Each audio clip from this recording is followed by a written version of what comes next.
오늘 우리가 함께 하실 하나님의 말씀은 구약성경 신명기서 26장 1절부터 11절까지입니다.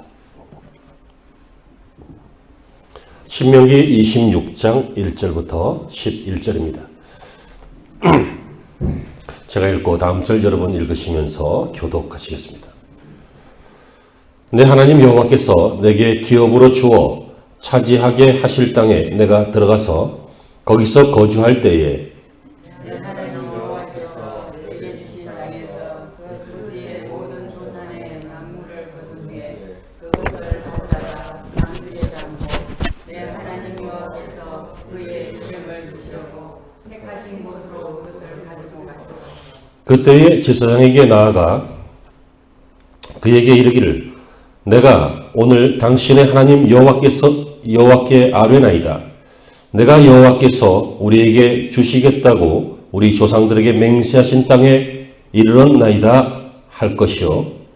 제사장은 내 손에서 그 방주를 받아서 내 하나님 여호와의 제단 앞에 놓을 것이며 너는 또 내 하나님 여호와 앞에 아뢰기를 내 조상은 방랑하는 아람 사람으로서 애굽에 내려가 거기에서 소수로 거류하였더니 거기에서 크고 강하고 번성한 민족이 되었는데 애국 사람이 우리를 학대하며 우리를 괴롭히며 우리에게 중노동을 시키므로 우리가 우리 조상의 하나님 여호와께 부르짖었더니 여호와께서 우리 음성을 들으시고 우리의 고통과 산고와 압제를 보시고 여호와께서 강한 손과 펴칼과 큰 위온과 이적과 기사로 우리를 애굽에서 인도하여 내시고 이곳으로 인도하사 이 땅 곧 젖과 꿀이 흐르는 땅을 주셨나이다. 여호와여 이제 내가 주께서 내게 주신 고지 소산의 만물을 가져왔나이다. 너는 그것을 내 하나님 여호와 앞에 두고 내 하나님 여호와 앞에 경배할 것이며 같이요. 내 하나님 여호와께서 너와 내 집에 주신 모든 복으로 말미암아 너는 레위인과 너희 가운데 거류하는 객과 함께 즐거워할지니라. 아멘. 오늘 우리에게 주신 본문은 정말 아름다운 축복의 약속입니다. 구체적으로 첫 소산물의 광주리에 담는 신앙 고백을 통해서 하나님의 축복을 체험하고 고백하는 그런 내용들입니다. 이것은 하나님께서 이스라엘에게 명령하신 것이고 성도에게 주신 축복의 약속입니다. 이스라엘이 종되었던 애굽에서 나와서 가나안 땅에 들어가서 정착했죠. 그리고 저희들이 이제 종이 아니라 자유인이 되어서 시작한 그 농사에서 모든 소산물 중에 그 만물이라고 하는 것은 이제 첫 번째 거라는 뜻이죠. 첫 번째 소산물을 취해서 광주리에 담고 하나님의 성전에 가지고 와서 제사장 앞에 드리면서 그 안에 밭에서 먼저 익은 밀, 보리, 포도, 무화과, 석류 뭐 이런 것들을 제사장이 받으면 그 받은 것을 가지고 여호와의 단 앞에 놓을 것이다. 이렇게 되어 있습니다. 예배하는 거죠. 제사하는 거죠. 그 다음에 그 사람은 이 거룩한 감사의 고백을 합니다. 예물만 이렇게 드리는 게 아니라 이렇게 할 것이요. 이렇게 고백하라고 오늘 나오고 있습니다. 이 고백의 내용이 무엇입니까? 이것은 거룩하게 하나님을 구분해서 하나님 앞에 감사하는 이런 고백의 멘트를 하나님이 직접 알려주셨습니다. 바로 이렇게 하는 날, 그날을 첫 이삭의 땅, 처음 익은 열매를 드리는 초실절, 혹은 맥추절, 또 신약의 오순절과 이름을 같이 하는 바로 그런 절기가 됩니다. 이 오순절, 맥추절, 초실절이라고 하는 이것은 그냥 당연히 얻게 된 어떤 농산물을 하나님 앞에 일부 올려드리는 것이 아니라 그것을 예물로 가지고 와서 함께 드리는 고백, 함께 드리는 예배, 이것이 바로 귀한 중심 내용이 됩니다. 자칫 잘못하면 그냥 절기 행사가 될 수 있습니다. 아, 추석이네, 단오네, 명절이네 하는 것처럼 부활절이네, 성탄절이네, 감사절이네, 이렇게 형식이 되기가 쉽습니다. 그래서 오늘 이 시간 저와 여러분들은 그동안 우리가 쭉 지냈던 맥주감사주일이지만 그 속에 담겨있는 그 내용, 이것들을 다시 한번 기억해내면서 하나님 앞에 형식만 있는 감사절이 아니라 내용도 드리는 감사절이 되시기를 바랍니다. 첫 소산물의 광주리, 이것은 첫째로 무엇을 의미하냐면 과거를 고백하라는 것입니다. 오늘 읽으신 본문 중에 나오지요. 이 첫 소산물의 광주리를 제사장이 받은 다음에 제사장은 그것을 하나님의 단 앞에 놓고 그 후에 이 예물을 드린 사람은 이렇게 고백하게 합니다. 5절에 보면 우리 조상은 방랑자들이었다라고 고백하라고 합니다. 이들의 조상 야곱이 저 밧단 아람으로부터 20년을 정처 없이 나가는 생활을 하고 수리아 사람 라반으로부터 죽음의 위협을 받고 여러 기근과 위협과 죽음의 고비를 넘기면서 살았던 이들의 조상은 이렇게 떠돌이 조상이었다. 그 얘기입니다. 다시 말하면 지금은 이스라엘이 이 가나안 땅을 차지해서 여기에서 나라를 이루고 민족을 이루고 그럴듯하게 살고 있는데 알고 보면 이들의 과거는 떠돌이였다. 그 잊지 말아라. 그 얘기죠. 너희들의 과거는 곰이었다. 마늘 먹었다. 쑥 먹었다. 이런 생각을 하는 게 아니라 그런 말도 안 되는 신화를 붙잡고 살아가는 것이 아니라 하나님께서 택하시기 전에 우리의 그 먼 과거 속에는 우리의 진짜 모습이 뭐였냐 그거예요. 지금은 그럴듯해요. 지금은 회사도 다니고 나라도 안정되어 있고 가정도 이끌고 있고 지금은 멀쩡한 것 같아요. 하지만 우리가 하나님을 몰랐을 때 그 먼 과거에는 누구였냐는 것이죠. 하나님을 몰라서 떠돌던 사람이었다. 그 얘기입니다. 뿐만 아니라 이들은 그렇게 떠돌이 생활을 하다가 나중에는 종살이까지 했습니다. 그들은 떠돌이로 이렇게 살다가 야곱이 소수의 가족을 거느리고 애굽에서 내려가서 살게 되었다. 이렇게 5절에서 고백하라고 합니다. 그런데 그 애굽 사람이 우리를 학대했다. 괴롭혔다. 종 삼아서 심하게 노동을 시켰다. 6절에서 이렇게 고백하라고 합니다. 우리의 과거에 이렇게 힘든 일이 있었음을 고백하라고 하죠. 그리고 7절에서 우리의 조상들이 그래서 너무 고통스러워서 하나님께 부르짖었다. 그랬더니 하나님께서 이 소망이 없는 종들을 죽음의 상태에서 허덕거리고 있는 이들을 하나님이 구원하셨다. 이런 것들을 고백하라고 합니다. 그러니까 이 첫 소산물의 광주리를 만들어서 거기다 곡식을 싣고 하나님 앞에 이 예배를 드리러 나가는 이들은 무엇을 하라는 거예요? 과거를 정리해서 생각해보고 우리가 누구였던지를 돌이켜보고 또 심지어 떠돌이뿐만 아니라 종살이했던 것을 고백하라는 것입니다. 노예였던 것을 고백하라는 것입니다. 여러분 하나님께서 왜 이렇게 하실까요? 이것은 오늘 맥주절을 맞는 우리의 신앙 고백을 알려주는 것입니다. 우리가 하나님 앞에 고백해야 됩니다. 무엇입니까? 우리와 우리의 조상들은 과거의 죄인들이었습니다. 우리와 우리 민족은 과거에 하나님을 알지 못해서 떠돌아다니던 방랑자들이었습니다. 우리와 우리의 조상들은 하나님을 몰랐기 때문에 온갖 우상들을 섬기고 마귀의 종이 되어 살고 있었던 이러한 종들이었습니다. 이러한 사실을 맥주절에서 하나님은 우리에게 고백하라라고 하고 있습니다. 왜입니까? 하나님께서 우리에게 은혜를 주시기 위해서겠죠. 이런 것을 통해서 우리를 불쌍하게 만드시고 우리의 과거를 고백하게 하시면서 처참하게 만드시고 그런 것은 아니겠죠. 우리가 이렇게 고백함으로 말미암아 하나님 앞에 겸손한 예배자가 되기 때문입니다. 이렇게 고백함으로 말미암아 정말 감사할 수 있는 예배자가 되기 때문입니다. 사람들은요, 자기가 우월하다는 것을 어느 순간 알고 나면 그게 깨달은 건지 착각인지 모르겠지만 자기가 그래도 우월한 인생이다. 좀 똑똑한 것 같다. 좀 잘하는 것 같다. 잘난 것 같다. 혹은 잘생긴 것 같다. 뭐 이렇게 되면 처음엔 안 그러지만 나중에 확실히 알게 되면 건방져집니다. 옛날에 어떤 개그맨이 그랬습니다.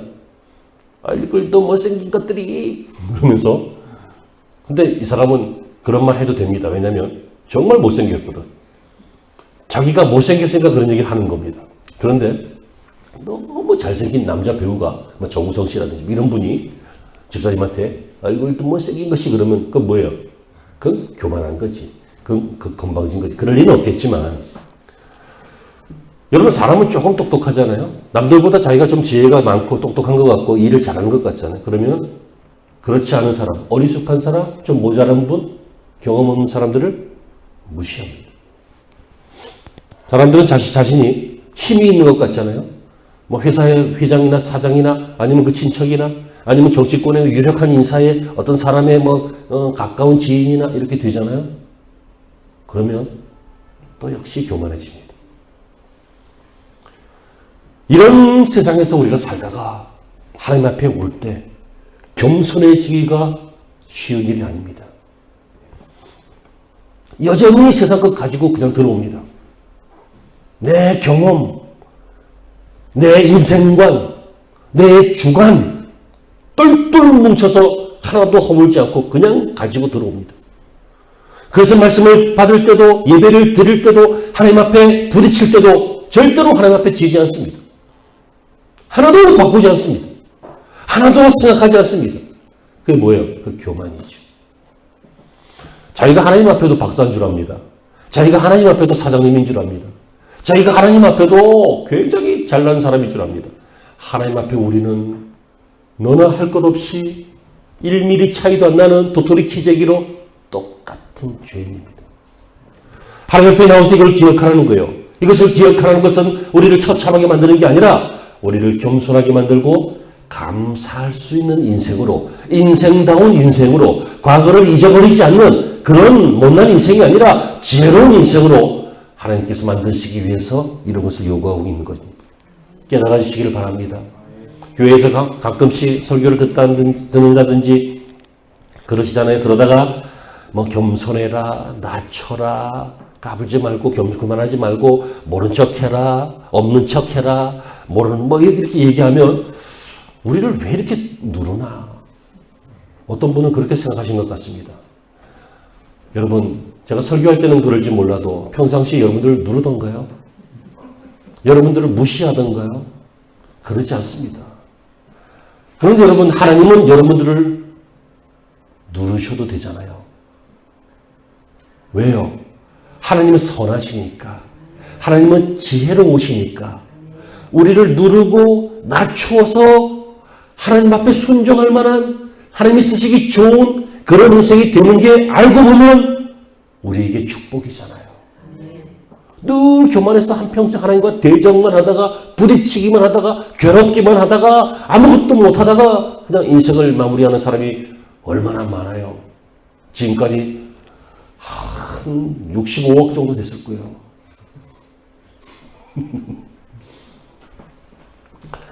그러므로 여러분, 이 첫 소산물의 광주리, 하나님 앞에 드리는 이 맥주절의 이 귀한 감사 예배의 첫 번째 의미는 과거를 고백하라는 것입니다. 두 번째 의미는 현재를 감사하라는 것입니다. 오늘 7절부터 10절까지 내용에 있습니다.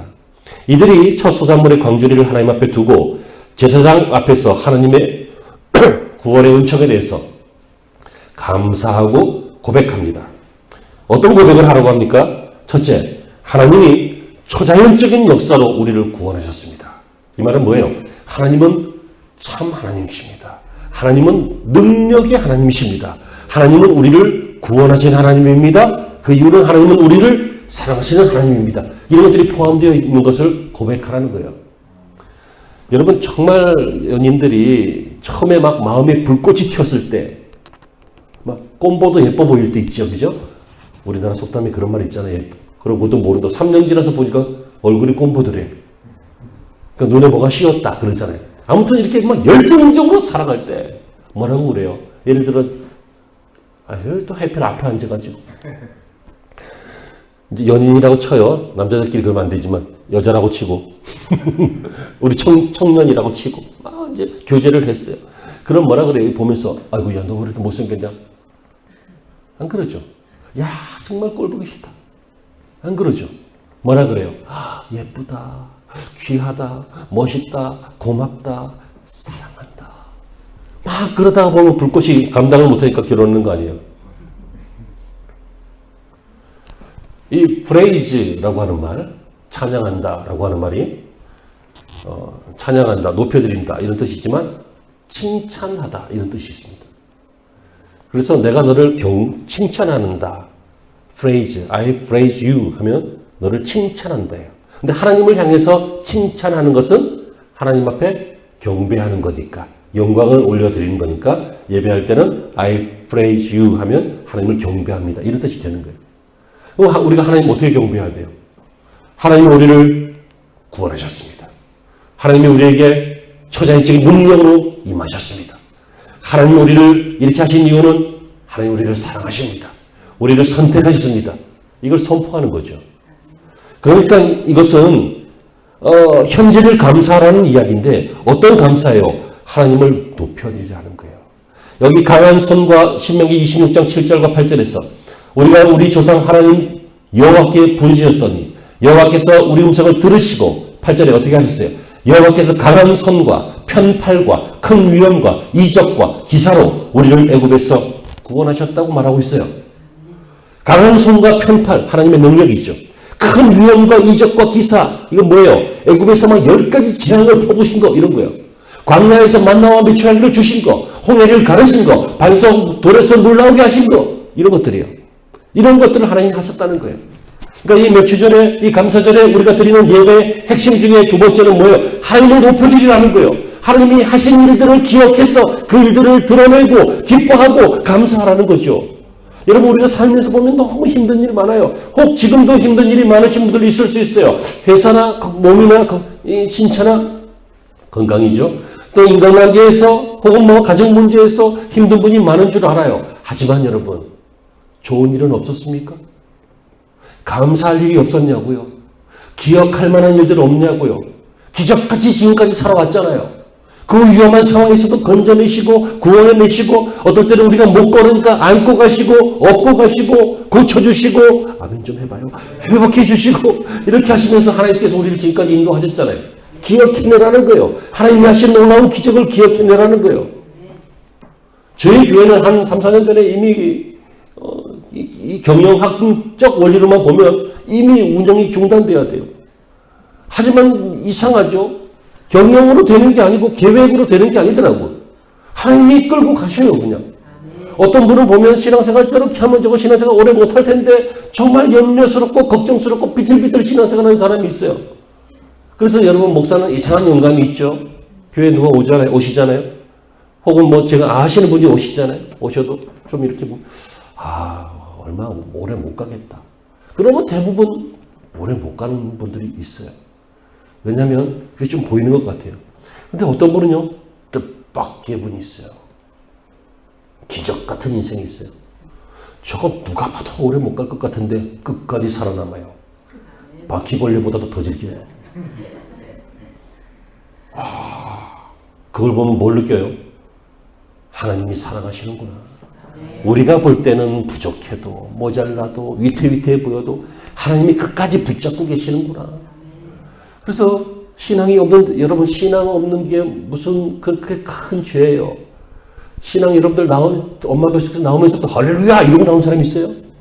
막 주일학교 때부터 막 불을 뿜으면서 산 사람이 몇이나 돼요. 그냥 올라갔다 내려갔다 올라갔다 내려갔다 하는데 내려갈 때보다 올라갈 때가 많으면 남는 거예요. 깨달아지기를 바랍니다.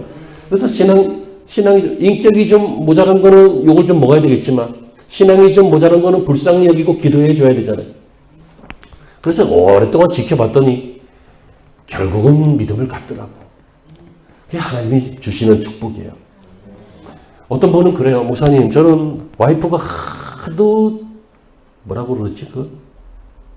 볶아가지고 바가지를 볶아가지고 이 남편 너무 훌륭한 사람이에요.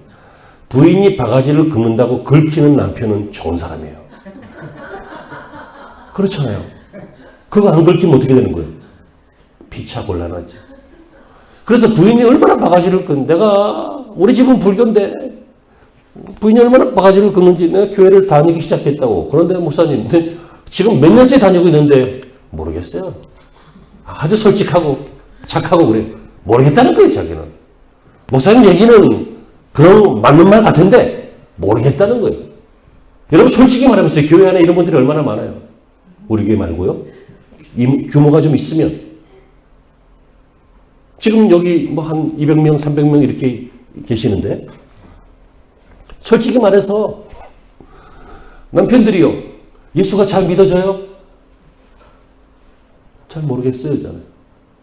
근데 제가 조금 아까 한 얘기, 하나님이 그럼에도 불구하고 여러분들을 사랑하셔서 끝까지 예배 드리시면, 끝까지 신앙생활 하시려고 교회를 왔다 갔다 하시면 언젠가 믿음이 생겨요. 부인이 옆에서 눈물 흘리면서 간절히 기도하면 더 빨리 생겨요. 그리고 잘 안 믿어져도 이게 공부해서 되는 것도 아니고 또 노력해서 되는 게 아니라 은혜를 받아야 되니까, 잘 모르시는 분들은 그냥 은혜만 사모하세요. 하나님, 나 무슨 말인지 잘 모르겠는데 은혜 받았으면 좋겠어요. 이런 마음으로 신앙생활 하시면 하나님이 사모하는 자에게, 구하는 자들에게 좋은 것 주시지 않겠느냐. 좋은 것, 성령을 주신다고요. 은혜를 주신다고요. 하나님께 드리는 예배의 중요한 것 중에 하나가 하나님을 기뻐하는 거죠. 하나님이 우리를 이렇게 사랑하셨습니다. 우리를 이렇게 구원하셨습니다. 또 어떤 고백이 있냐면, 하나님, 역시 하나님은 신실하십니다. 약속대로 하셨군요. 이렇게 고백하라는 거예요. 9절에 이곳으로 인도하사 이 땅 곧 젖과 꿀이 흐르는 땅을 주셨나이다. 너희가 나중에 거기 들어가면 이렇게 고백해라. 하나님 이렇게 하셨습니다. 이렇게 고백하라는 거예요. 여기서 보면 우리에게 주시겠다고 하신 그 땅에 이르렀나이다. 이렇게 고백하라고 말하고 있어요. 이것은 그 앞 시점이에요. 아직 들어가진 않았어요. 하지만 들어가게 되면 이렇게 고백하게 되라. 왜요? 들어갈 것이니까.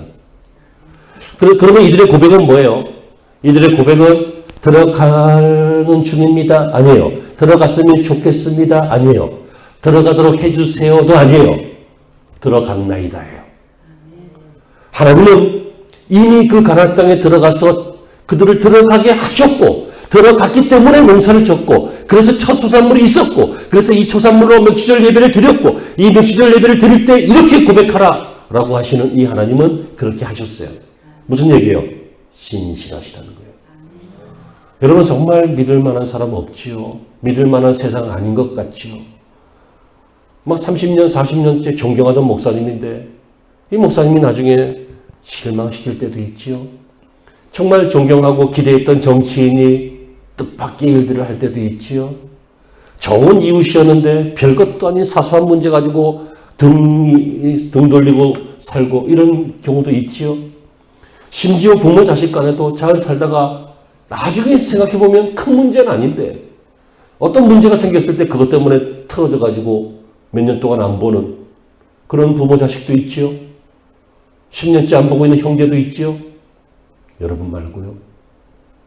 저 뒤에, 기둥 뒤에 있지요?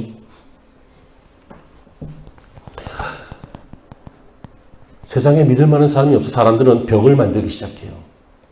나만 믿는다. 혹은 돈만 믿는다. 통장만 믿는다. 그 얘기 너무 유명하잖아. 어른이 목욕탕에서 이렇게 탕 속에 뜨뜻한 탕 속에 탁 들어가면서 시원하다 하면서 들어가잖아요. 뜨거운데 한국 사람들은 시원하다 그러잖아요. 그래서 자기 아들 보고 야 너도 들어와 시원하다 그랬더니 뜨겁거든. 그래서 애가 애비한테 그랬대잖아. 세상에 믿을 놈 하나도 없다고. 지 아버지한테. 여러분 믿을 사람이 없습니까? 그렇다면 일단 하나님부터 믿어보십시오. 하나님은 신실하십니다. 그리고 완벽하진 않지만 그 신실하신 하나님을 경험하고 사는 사람들이 있습니다. 이 사람들과 교제하고 이 사람들과 함께 신앙생활 해가시기 바랍니다. 비교적 믿을만 합니다. 하지만 100%는 아닙니다. 사람은 완전하지 않기 때문에. 그러니까 하나님 우리를 구원하셨습니다. 능력으로 하셨습니다. 약속대로 하셨습니다. 그래서 내가 10절에 그래서 내가 주께서 내게 주신 토지 소산물에 맛물을 가져왔나이다. 왜 가져왔어요? 갖고 오기 싫은데 시키니까 갖고 온 게 아니라는 거예요. 하나님 우리를 구원하셨기 때문에, 축복하셨기 때문에, 약속대로 하셨기 때문에 그것을 가지고 약속의 땅에 들어와서 농사를 져보니까 실제로 소산물이 있었기 때문에 이걸 가지고 하나님께 왔나이다. 이렇게 말하고 있어요. 여러분, 이 소산물은 어디서 얻은 거예요? 애굽에서 얻은 거예요? 광야에서 얻은 거예요? 하나님이 여호와께서 내게 주신 땅, 그 땅의 소산물이라고 되어 있잖아요. 그러므로 이 소산물은 누구 거예요? 하나님이 주시겠다고 한 것이었고, 원래 하나님의 것이었고, 그것을 믿음으로 경험했던 것이었고, 우리 손까지 오게 된 거예요. 그렇다면 여러분, 예배자는 하나님의 완전하심과 하나님의 놀라우심과 사랑하심과 약속대로 하신 신실하심과 이런 것들을 고백하는 사람들이 예배자고, 그 예배를 할 때 하나님이 주신 축복을 증거물로 내어놓는 것입니다. 여러분, 저는 감사절 설교 같은 거 굉장히 어려워합니다. 왜냐하면 이상하게 이런 거 하면 예물 이야기해야 되고, 그러다 보면 헌금 이야기가 연상이 되고, 그렇다면 이 헌금에 대해서 부담을 가지고 계시는 여러분들 말고요, 초신자들이라든지 아니면 환경이 좀 어려운 분들은 자칫 시험에 들까 봐 너무너무 걱정을 해서 1년 내내 돈 얘기는 한 번 정도밖에 안 합니다. 돈 얘기는 안 하죠, 참. 헌금 얘기, 예물 얘기하는 거죠. 근데 여러분, 그럼에도 불구하고 하나님 앞에 온전한 예물을 자꾸 훈련하는 사람이 축복의 사람인 것은 분명합니다. 사람이 계산해서 얻을 수 있는 것은 한계가 있습니다. 여러분, 연봉 얼마십니까? 속으로 대답하세요. 얘기하면 안 돼. 연봉이 얼마십니까? 그 여러분들이 할 수 있는 능력 그 정도입니다. 그러나 여러분이 그러다가 어떤 일이 생기면 그거보다 줍니다. 뭐 열심히 하면 조금 늡니다. 그 정도 플러스 마이너스 언저리가 여러분들의 계획이고 여러분들의 계산이고 여러분과 사회와의 약속입니다. 그렇죠? 그런 식으로 살면 부자 안 생깁니다. 거부 안 생깁니다. 성경에 정말 열심히 기업하고 막 기발한 창의력으로 애플 같은 기업을 만들고 뭐 아마존 같은 그런 걸 만들고 그래서 부자 된 사람이 있어요. 하나님이 축복하셔서 부자가 되었습니다. 그러므로 깨닫기를 바랍니다. 물질 관계에 있어서 하나님 앞에 드리는 예물에 있어서 그 관계가 온전하면, 관계가 잘 훈련되어지면 우리의 계산보다 뛰어넘는 하나님의 축복이 임하는 것을 경험하게 될 것입니다. 여러분 잘 살게 하려고 하는 것은 주된 이유는 아닙니다. 그것은 그냥 보너스입니다. 여러분을 잘 되게 해서 주의 일 하시려고, 사람들 살리시려고, 또 여러분들의 가문을 축복하셔서 사람들에게 우러러보게 하심으로 하나님을 나타내게 하시려고, 그러려고 하다 보니 보너스로 잘 사는 거죠. 귀 있는 자만 듣고 깨닫는 자만 깨닫기를 축원합니다. 그러므로 여러분, 마지막으로 이 첫 소산의 광주리라고 하는 것은 이런 신앙을 훈련하는 행위입니다. 그래서 매년 반복하는 거라고요.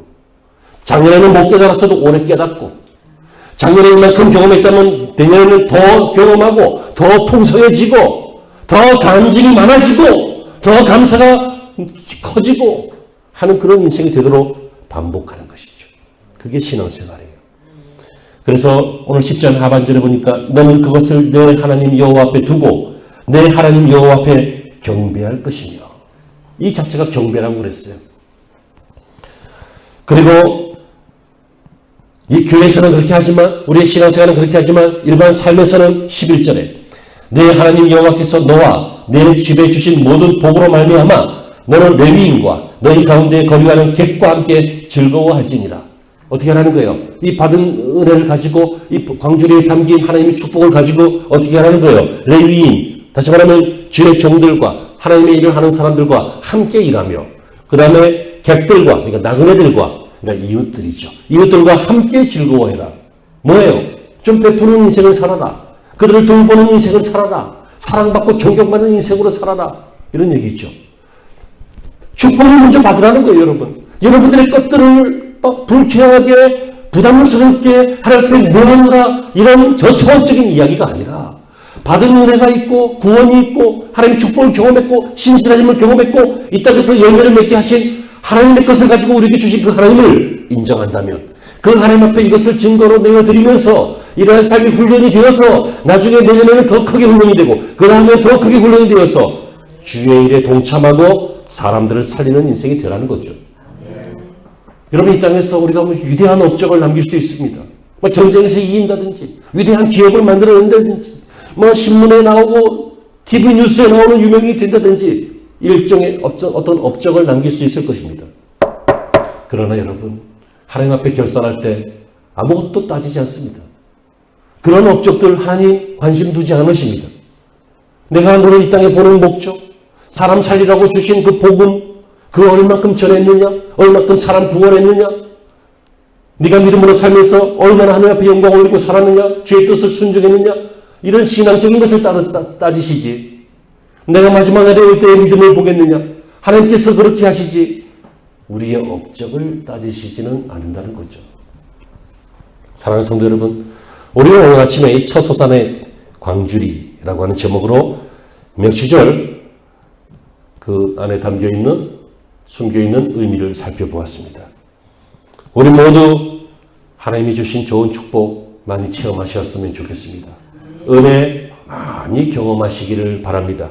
은사 많이 받으시고 사용하시기를 바랍니다. 그런데 그것을 우리의 마음의 광주리에, 신앙의 광주리에, 인생의 광주리에 담아서 정기적으로 혹은 감사절기가 아닐지라도 정기적으로 자주 하나님 앞에 증거물로 내어드리시기를 바랍니다. 그렇다면 여러분, 내어드렸기 때문에 되어진 그 빈 광주리에 하나님이 또다시 채우실 것이고, 감사가 감사를 낳게 하고, 나눔이 나눔을 낳게 하고, 헌신이 헌신을 낳게 하고, 부모가 자녀를 낳게 하는 것처럼 이렇게 확장되어지는 축복을 경험하게 될 것입니다. 갈릴리 바다는 살아있습니다. 물고기가 있습니다. 그래서 베드로가 거기서 어부를 했지요. 그 이유는 무엇입니까? 그것은 그 물이 살아있는 이유는 위로부터 물을 받고 아래로는 내려보내기 때문입니다. 하지만 가두어져 있는 사해는 죽어있는 바다요. 물고기가 못 삽니다. 왜요? 받기만 하고 내보내질 않기 때문에. 염도가 높아져서. 인생도 그런 것 같습니다. 우리가 하나님으로부터 수많은 은혜를 받아야 합니다. 구원의 은총을 체험해야 합니다. 그래야 삽니다. 하지만 이 받은 것을 하나님께로, 이웃에게로 돌려보낼 때, 고백할 때 단위는 상관없어요. 크기는 상관없어요. 꾸준히 일정량을 늘 그렇게 고백하며 살 때 그 인생이 썩지 않고 살아있는 바다가 되고 많은 물고기가 모이는 곳이 되고 또 하나님이 계속 사용하는 인생이 될 줄로 믿습니다. 여러분의 광주리에 감사와 고백과 풍성함이 넘치시기를 주의 이름으로 축원합니다.